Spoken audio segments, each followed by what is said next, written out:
আসসালামু আলাইকুম গাইস, আবারও চলে আসলাম আপনাদের মাঝে ছোট্ট একটি লং ভিডিও নিয়ে। আশা করি আপনাদের কাছে অনেক ভালো লাগবে। যে যেখান থেকে আজকের ভিডিওটা দেখতেছেন অবশ্যই লাইক কমেন্ট শেয়ার দিয়ে পাশে থাকবেন। তো গাইস, দেখতেই পাচ্ছেন আমার হাতে শাপলা ফুল। আজকে আমি শাপলা কিভাবে রান্না করে সেটাই আমি আপনাদের সাথে শেয়ার করব। আর আমি যেভাবে রান্না করি সেটাই আমি আপনাদেরকে দেখাবো। আর এই শাপলাগুলো আমি চিংড়ি মাছ দিয়ে রান্না করব। তো আমি এখানে 4টি শাপলা নিয়েছি, শাপলাগুলোকে ভালো করে কেটে নিয়েছি, দেখতেই পাচ্ছেন গাইস। তারপর এগুলোকে এখন ভালো করে আমি ধুয়ে নিচ্ছি। শাপলা অনেকেই অনেক রকম রান্না করে, যেভাবেই রান্না করেন সেভাবেই খেতে এটা মজা। অনেকেই জানে না আবার শাপলা কিভাবে রান্না করে খায়। তো যারা জানেন না তাদের কাছে অনেক উপকৃত হবে আমার এই ভিডিওটা দেখে। এই তো গাইস, আমি শাপলাটাকে ভালো করে পরিষ্কার করে পানি দিয়ে এটাকে সেদ্ধ করে নেব একটু হালকা, যেন শাপলার ভিতরে যে প্রকারের কষ বা কোনো ময়লা যদি থাকে এই সেদ্ধ করার মাধ্যমে এগুলো সব পরিষ্কার হয়ে যাবে। আর শাপলা যখন রান্না করবেন তখন কোনো প্রকারের কালো হবে না, শাপলাগুলো একটু সবুজ সবুজ থাকবে। তাই সবসময় চেষ্টা করবেন শাপলাগুলোকে একটু ভাপ দিয়ে নেওয়ার জন্য। তারপর আমি একটু ঠান্ডা পানি দিয়ে শাপলাগুলোকে একটু ভালো করে ধুয়ে নেব, যেন এর ভিতরে কোনো প্রকারের কষের পানিটা যেন না থাকে। দেখতেই পাচ্ছেন গাইস আমি কিভাবে ধুয়ে নিলাম। এই তো এখন আমি এটাকে রেখে দেব পানি ঝরানোর জন্য। অন্যদিকে আমি কড়াই বসিয়ে দিলাম চুলার উপরে রান্না করার জন্য। কড়াই যখন গরম হয়ে আসবে তখন আমি পরিমাণ মতো তেল দিয়ে দেব।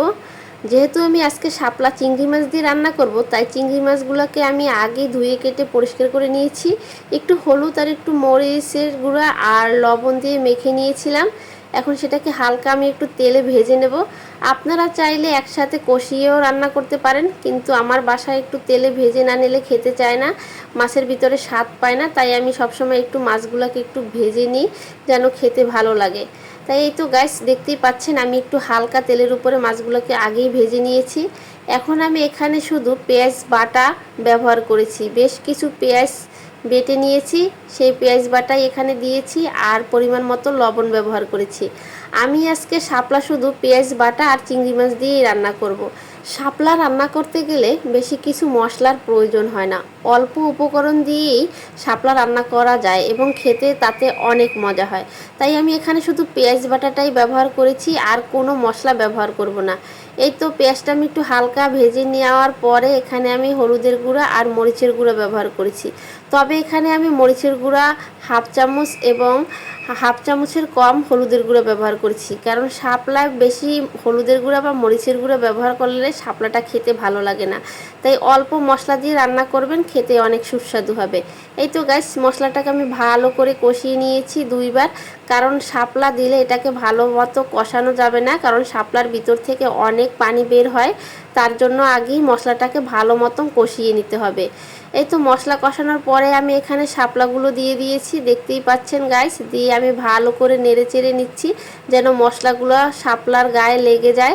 এই তো গাইস, এখন আমি এটাকে 20 মিনিটের জন্য ঢাকনা দিয়ে ঢেকে দেব। আর সামান্য একটু পানি দিয়ে দিয়েছি অল্প পরিমাণ। 20 মিনিট পর ফিরে আসলাম, ঢাকনা উঠিয়ে দেখি শাপলা থেকে প্রচুর পানি বের হয়েছে গাইস। এখন আমি হালকা করে একটু উল্টে পাল্টে দিচ্ছি, দেখতেই পাচ্ছেন কতটা পানি বের হয়েছে। তারপর আবারও আমি নেড়েচেড়ে 10 মিনিটের মতো রান্না করে নেব। আমি যতটুক ঝোল রাখবো ততটুক পর্যন্ত আমি পানিটাকে জাল দিয়ে শুকিয়ে নেব। শাপলা নারিকেল বাটা দিয়েও রান্না করে খেতে অনেক মজা হয়, ইলিশ মাছ দিয়ে রান্না করলেও মজা হয়। তাছাড়া যে কোনো মাছ দিয়ে শাপলা খাওয়া যায়। মাশাল্লাহ, আমার শাপলা রান্নাটা অনেক সুন্দর হয়েছে, রঙটাও অসাধারণ। তো গাইস, আমার শাপলা রান্না প্রায় শেষের দিকে। আমি হালকা একটু ঝোল রেখেছি, কারণ ভাতের সাথে শাপলা মেখে ভাত খেতে অনেক ভালো লাগে, তাই একটু মাখা মাখা ঝোল রেখেছি। দেখতেই পাচ্ছেন কত সুন্দর হয়েছে এবং কতটা লোভনীয়। যারা শাপলা পছন্দ করেন তারা যদি এই রকম রান্না করেন অবশ্যই আপনাদের কাছে খেতে অনেক ভালো লাগবে। এই তো আমি একটু ভাত নিয়ে নিলাম, সাথে শাপলা তরকারি নিয়ে নিলাম। আর আমি দুপুরে আইড় মাছ রান্না করেছি আলু দিয়ে, সেটাও আমি একটু প্লেটে সার্ভ করে নিলাম। এই তো এখন এগুলো দিয়ে আমি ভাত খেয়ে নেব। তো আমার রান্নাটা কেমন হয়েছে অবশ্যই আপনারা কমেন্টে জানাবেন। আমার ভিডিওটা যদি ভালো লাগে অবশ্যই আপনারা শেয়ার দিয়ে পাশে থাকবেন।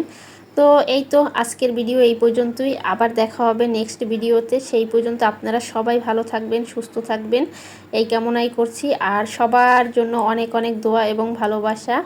আল্লাহ হাফিজ।